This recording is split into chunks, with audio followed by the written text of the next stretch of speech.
얼마 전에 어떤 인터뷰 신문 기사를 보았습니다.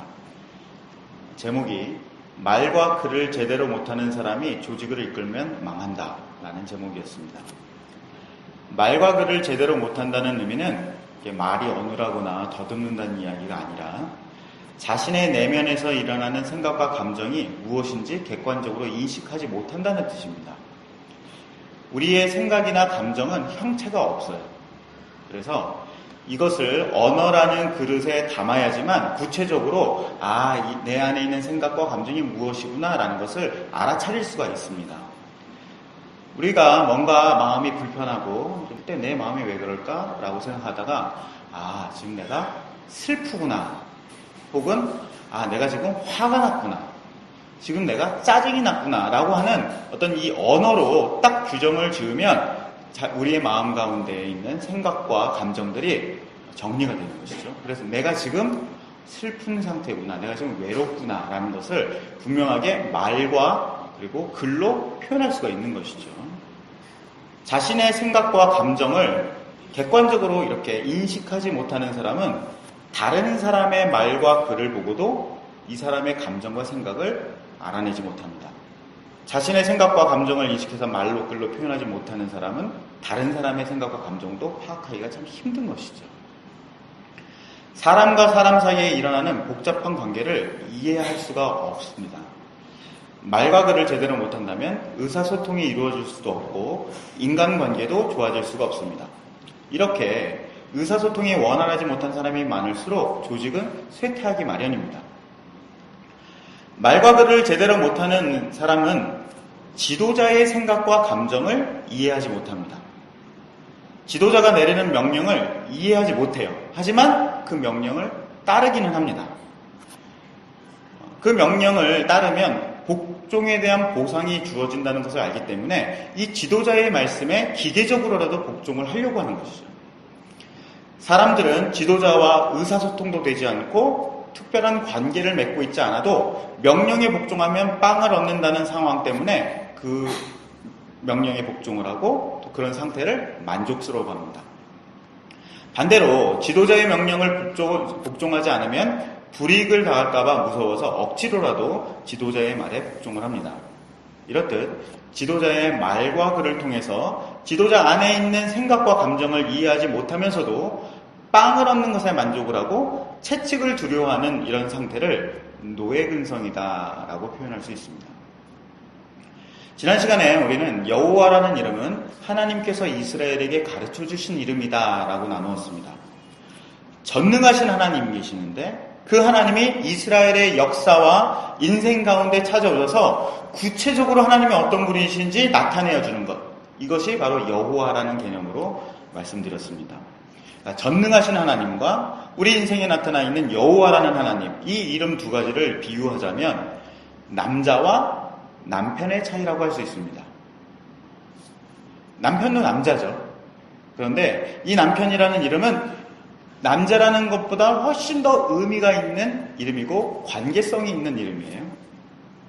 하나님께서 이스라엘에게 나는 너희 하나님 여호와다 라고 말씀하실 때에는 내 인생에 특별한 관계를 가지고 살아가는 가족이나 친구처럼 너에게 내가 누구인지를 알려주겠다 라는 뜻입니다. 여호와 하나님은 우리와 의사소통을 하시는 하나님, 그리고 우리에게 당신이 어떤 하나님이신지를 알려주시는 하나님이다 라고 말할 수 있습니다. 성경은 여호와 하나님이 어떤 분이신지 온갖 다양한 방법으로 가르쳐줍니다.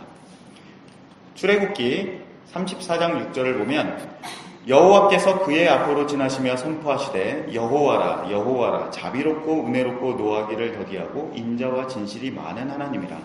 인자를 천대까지 베풀며 악과 과실과 죄를 용서하리라. 그러나 벌을 면제하지는 아니하고 아버지의 악행을 자손 3, 4대까지 보응하리라.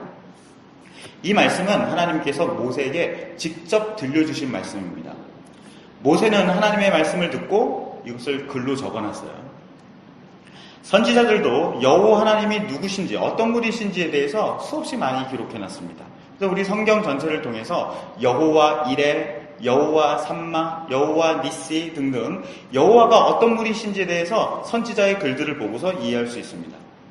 많은 사람들이 하나님의 말씀과 글을 통해서 아버지처럼, 친구처럼, 또한 신랑처럼 친밀한 관계를 맺고 계시는 여호와 하나님을 알고 체험을 합니다.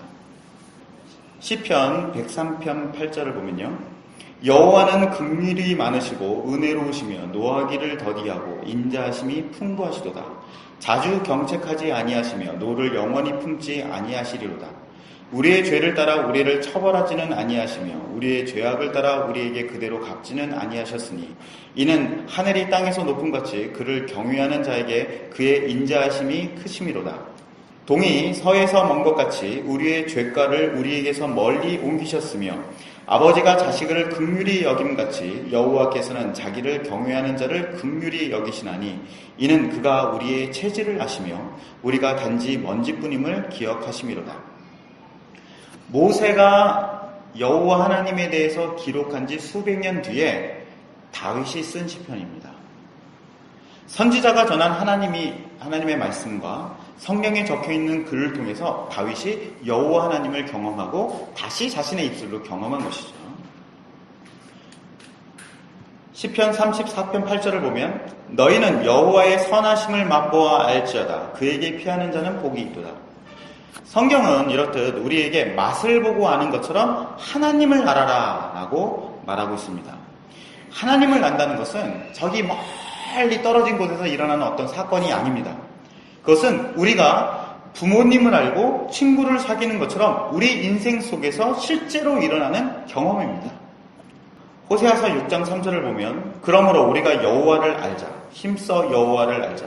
그의 나타나심은 새벽빛같이 어김없나니 비와 같이 땅을 적시는 늦은 비와 같이 우리에게 임하시리라 하니라. 하나님은 우리 인생에 직접 자신을 나타내시는 분입니다. 새벽빛같이 어김없이 나타나시는 분이다 라고 말하고 있고요. 늦은 비가 내리는 것처럼 오신다라고 하는데 늦은 비는 곡식이 있기 전에 바로 전에 내리는 비예요. 늦은 비가 내려야지 곡식이 그 수분을 쫙 빨아들여서 결실을 딱 맺는단 말입니다. 간절히 말하는 이 늦은 비가 오면 농부의 기쁨은 더할 나위가 없습니다. 이처럼 여호와는 우리 인생에 있어서 극적으로 다가오시는 분이다 라고 성경은 소개하고 있습니다.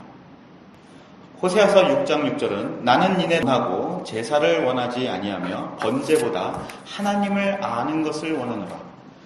하나님께서 말과 글을 주시는 이유는 기계적으로 하나님께서 내리신 명령을 수행하고 제정하신 규칙을 지키라는 뜻이 아닙니다. 만약 그랬다면 율법에 따른 제사와 번제를 원한다라고 말씀하셨을 거예요. 하나님의 목적은 하나님의 생각과 마음을 알려주시려는 거예요. 우리 아버지와 남편과 친구를 아는 것 같이 하나님을 알고 사랑하기 원하시기 때문에 말씀과 글을 주신 것입니다. 여호와 하나님은 말과 글이 능하신 분이에요. 그런데 이 성경은 분량이 엄청 많아요. 그리고 각종 장르가 다 모여있는 책입니다. 역사서, 시, 노래, 지혜서, 판타지 문학, 연애소설, 모든 장르가 다 모여져 있는 거예요. 왜 이 성경책이 이렇게 두껍고 다양하게 표현되어 있냐면 자비롭고 은혜롭고 인자와 진실이 많은 하나님께서 다양한 형태로 세심하게 말씀하시기 때문입니다. 우리와 의사소통을 하고 싶어서 그 간절한 마음 때문에 인내하시며 오래오랫동안 말씀하신 것입니다. 이런 하나님이 바로 여호와 하나님이다 라고 성경은 소개하고 있습니다. 그러나 이스라엘은 이렇게 하나님의 말과 글을 받았으면서도 하나님을 알지 못했습니다. 예수님께서 너희들은 성경에 영생이 있는 것을 알고서 성경을 그렇게 열심히 보고 달달 외우지만 정작 하나님은 모른다 라고 예수님께서 유대인들에게 말씀하시죠. 성경을 달달 외워도 하나님의 생각과 감정에는 관심이 없었던 거예요. 여호와 하나님을 사랑하기 때문에 말씀을 듣고 성경을 읽었던 것이 아닙니다. 이 사람들은 하나님의 계명을 지켜서 얻을 수 있는 복과 부를 바랬기 때문에 계명을 지키지 않으면 채찍에 맞을까 봐 두려워했기 때문에 성경을 읽었던 것입니다. 하나님의 목적이 아니었어요.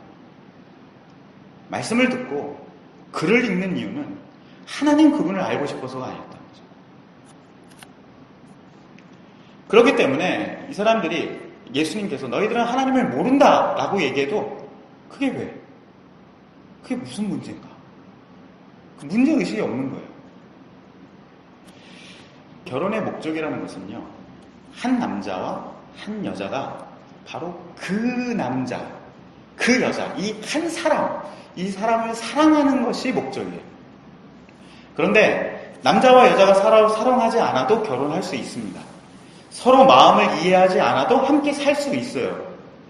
결혼을 통해서 가족이라는 안정적인 생활을 얻을 수 있고요. 그리고 나는 이 가정에 속해 있어 라고 하는 이 소속감과 만족을 느낄 수 있어요.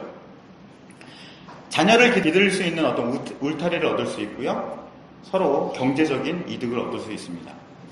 배우자를 사랑하지 않아도, 그러니까 내 눈앞에 있는 이 남자, 이 여자를 정말 진정으로 사랑하지 않아도 결혼 생활 자체에서 얻는 이익이 있습니다. 흔히 이런 말들을 하는 사람들이 있죠. 내 말을 잘 듣는 것, 내 마음을 이해하는 것, 이런 건 바라지도 않아. 그냥 돈이나 잘 벌어와.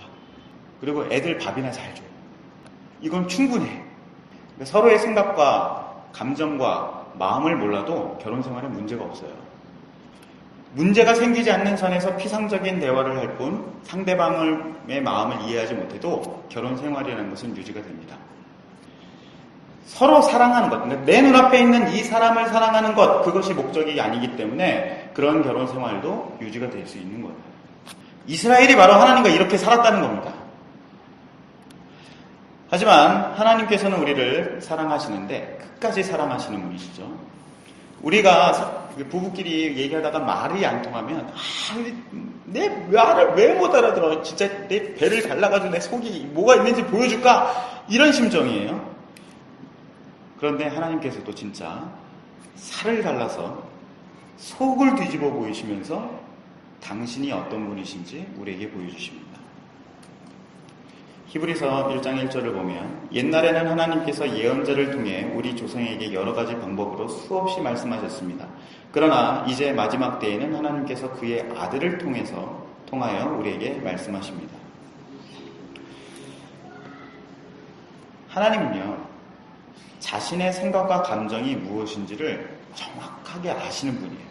우리는 좀 다르죠. 우리는 우리 안에 뭔가 생각이 들고 감정이 들면 이게 뭐지? 이게 뭔데 내 안에 이렇게 계속 이렇게 부딪히고 있지? 라고 명확하게 잘 모르거든요. 그리고 말로 표현해도 이게 고독이라고 말해야 되는 건지, 외로움이라고 말해야 되는 건지, 슬픔이라고 이야기해야 되는 건지, 이렇게 명확하게 말할 수가 없단 말입니다. 그런데 하나님은 그런 분이 아니시죠? 본인의 생각과 본인의 뜻이 무엇인지를 명확하게 아시는 분이고 그것을 정확한 언어로 표현해내실 수 있는 분이에요. 그래서 하나님 입에서 나오는 말씀은 하나님 안에 있는 것과 동일한 것입니다. 그래서 하나님의 말씀은 곧 하나님이다 라고 말할 수가 있는 거예요. 이 개념을 잘 이해하셔야 됩니다. 하나님 안에 있는 생각이 표현이 되면 그것은 곧 하나님 안에 있는 것과 동일한 것이기 때문에 이것도 하나님인 것이에요. 하나님의 생각과 감정은 하나님의 말씀과 정확하게 일치하는 거예요. 그러므로 하나님의 말씀은 곧 하나님이다 라고 말할 수 있어요. 하나님의 입에서 나오는 말씀이 우리에게 직접 전달이 되면 하나님의 생각과 감정이 우리에게 오는 것이죠. 그래서 성경은 그리스도가 사람의 몸으로 오셨을 때에 하나님의 말씀이 우리에게 오셨다. 하나님께서 아들을 통해서 말씀하신다 라고 설명을 하는 겁니다. 하나님의 생각과 감정이 담겨있는 최고의 말씀은 바로 하나님의 말씀이 육신이 되어서 우리에게 오신 예수 그리스도다라고 말할 수 있습니다. 우리는 십자가에서 반토막난 제물처럼 죽으신 예수 그리스도를 통해 우리에게 자신의 생각과 감정을 나누시는 여호와 하나님이 어떤 분이시다라는 것을 알 수가 있는 것입니다.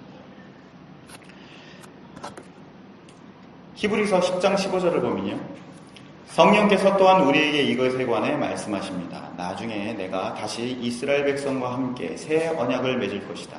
내가 나의 가르침을 그들의 마음속에 새기고 그들의 가슴에 기록할 것이다. 오늘 16절에 나오는 이 말씀은요, 사실은 예레미야서 31장에 나와 있는 예언입니다. 하나님께서 예레미야 시대 때 이런 약속을 하셨어요. 하나님께서 사람의 마음에 글을 기록하겠다라고 약속을 하십니다. 그런데 15절을 보면 성령께서 우리한테 이 언약에 대해서 말씀하신다는 거예요. 이것은 증언하신다는 말과 똑같은 것인데, 봐라, 이것이 이렇게 되었다라고 우리들한테 말씀해 주신다는 거예요. 근데 이 언약이 어떻게 됐다는 거예요? 하나님께서 하나님의 가르침을 사람의 마음에 기록하신다고 약속하셨지, 그것이 이렇게 됐어 라고 우리에게 가르쳐 주신다는 거예요. 그러니까 하나님께서 자신을 나타내는, 그러니까 자신의 생각과 감정이 담겨있는 글을 적어서 우리에게 주시는데, 그것이 무엇이라는 거예요? 이게 아니라 이거라는 거죠. 성령께서 하나님의 생각과 감정을 우리 마음속에 알려주시고 그것을 이해시켜 주시는 거예요. 우리는 성령을 통해서 우리에게 당신을 나타내시고 생각과 감정을 나누시는 여호와 하나님에 대해서 알 수가 있게 되는 겁니다. 예수 그리스도를 믿고 성령으로 충만한 사람들은 하나님 당신을 나타내시고 의사소통을 하시는 여호와 하나님을 경험한 사람들이다 라고 말할 수 있습니다. 그렇다면 우리는 어떻게 해야겠습니까? 우리는 그것을 경험한 사람이라는 거죠. 그럼 우리도 이웃들에게 그렇게 해야 되는 거예요. 우리의 가족과 친구들에게 말과 글로 나의 마음을 나눠야겠습니다. 타인의 말과 글을 통해서 이 사람의 생각과 감정이 무엇인지를 이해하려고 해야 되는 것이죠. 주님께서 우리를 사랑하신 것 같이 너희도 서로 사랑해라 라고 말씀하셨기 때문에 이런 일을 하도록 성령께서 우리를 부추기시고 그렇게 인도하시고 타인의 말과 글을 통해서 이 사람의 마음과 생각을 이해할 수 있는 능력들을 주실 것입니다. 여호와 하나님이라는 이름을 우리가 깊이 묵상한다면 우리의 신앙이 비약적으로 성장하고 우리의 인간관계가 획기적으로 바뀌게 될 것입니다.